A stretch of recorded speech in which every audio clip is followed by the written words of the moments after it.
is pretty much their terminal winter range. But some of these deer come from 10, 15 miles away. And they all kind of get in these open ponderosa pine breaks along the river here. There's lots of deer, but it's an archery only season and they're terribly hard to get close to.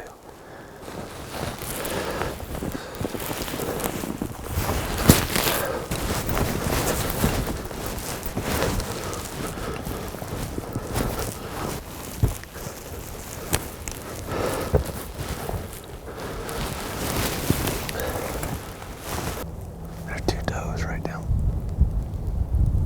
below us. They're headed up the hill. If we're lucky, they'll walk right by us.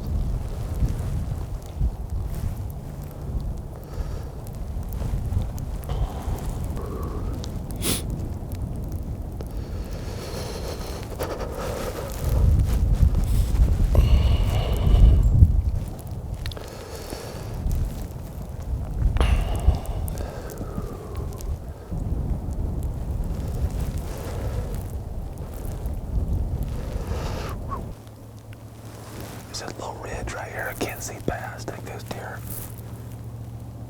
Kind of went up in this next little draw. I'm gonna ease down these two peat pines here and just see if I can see over in there.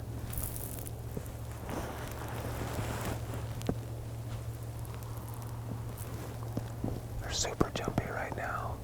She was kind of looking up this way a little bit.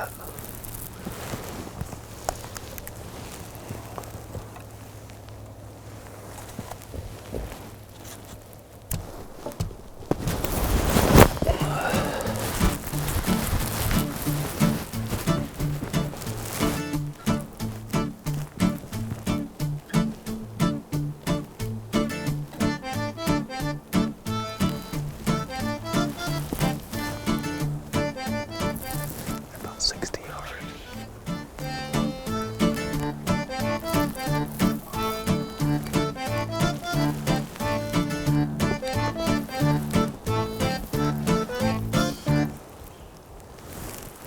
Hear that bleating? I've never heard him grunt like that, bleat like that.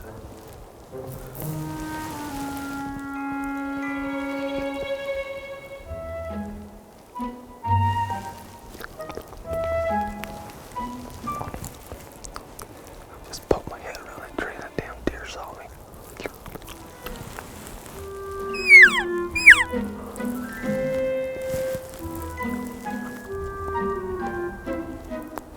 She's coming up this way, but she's looking right up here at me.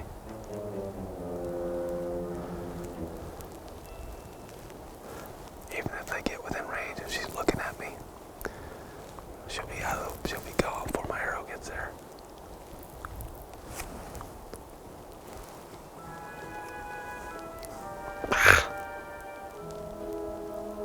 Damn it.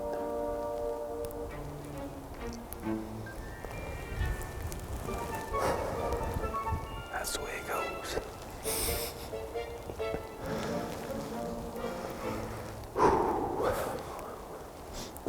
I've hunted this a couple of times when there's no snow on the ground. You can slip around a whole lot easier. It's easier to sneak up on them and use the terrain to get close, but with the snow, it's a little bit louder. They're easier to see, but they're super jumpy. They've been hunted hard.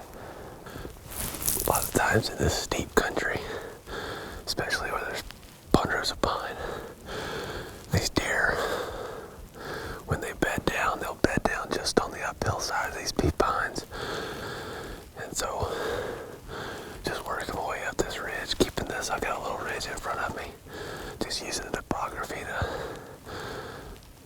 keep me so that if they're on the other side, they can't see over this way, but I can just peek up above.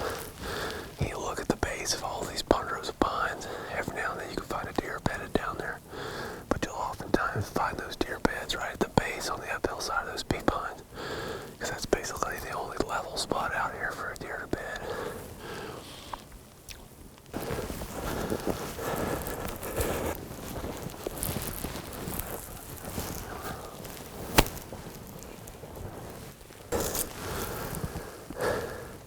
called lighter wood or fat wood. These old burn up ponderosa pine stumps. There's a lot of resin and stuff in them, and that stuff works awesome for fire starters.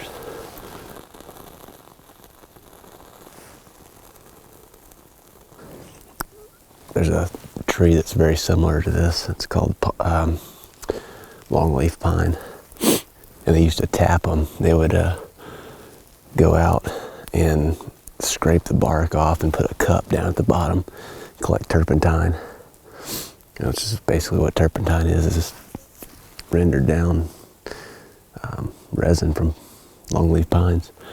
But they would, after the turpentine industry kind of went down, a lot of the old growth longleaf were cut out.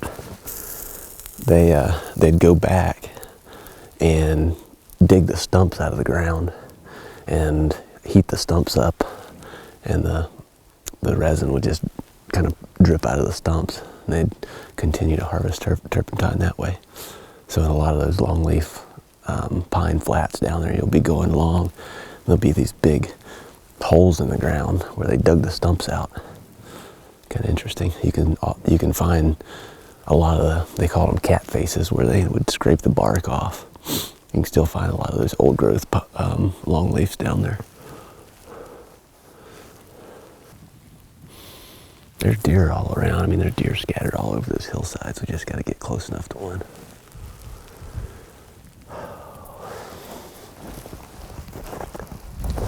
You know, a lot of guys will hunt this from tree stands, and you know, if you want to kill a deer, that's really the way to do it. But you know, I've already got an elk in the freezer, so we're not really hurting the meat.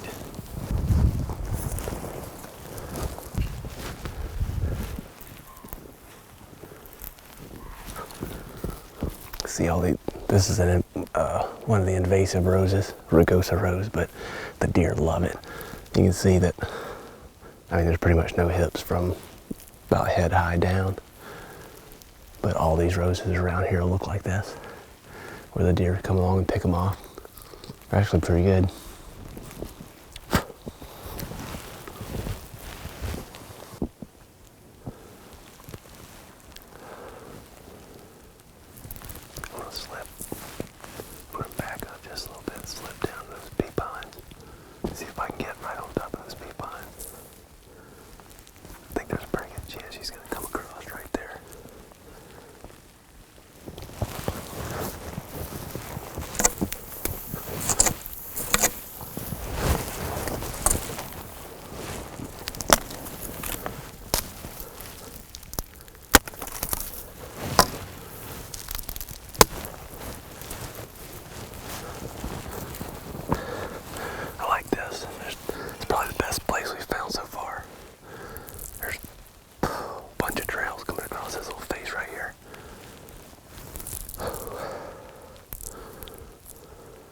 This is just a fun hunt. I mean, there's deer everywhere, and you know, if you screw something up, it's not like it's the end of the world. You know, there's another deer in the next draw. You just move on to the next one.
Well, I think that's gonna do it for the night. Just about happened, but that's bow hunting. Let's go back to the tent, get something hot to eat.